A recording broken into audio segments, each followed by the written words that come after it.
a réussi par la suite à faire cette union avec son arrivée une fois la révolution. Oui.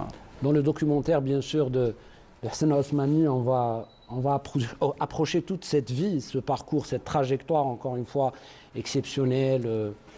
Voilà, beaucoup de retentissements, beaucoup de rebondissements, des emprisonnements, de la torture. Et puis, Aben avait cette force de pouvoir se régénérer à travers la lecture et à travers les ouvrages et les romans.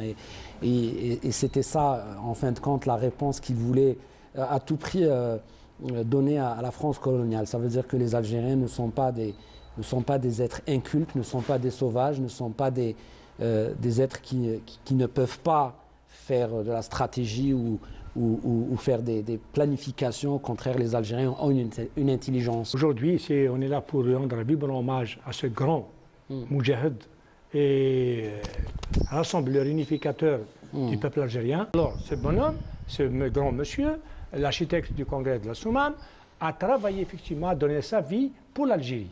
Alors, ce grand monsieur, il mérite d'être écouté sagement et d'une manière,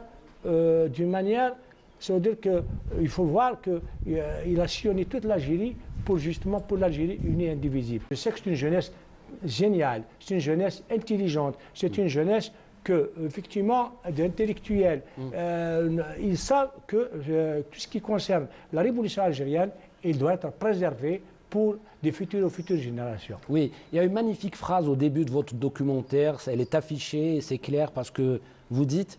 Voilà, il ne faut pas que ça meure et tout son parcours. Voilà, on avait commencé ce documentaire avec cette belle phrase. Parce que, effectivement, la sagesse de ces personnages, de ces moudjahidines ou de la trompe d'Aben, je crois qu'un seul but, c'est la libération de notre grand pays, l'Algérie.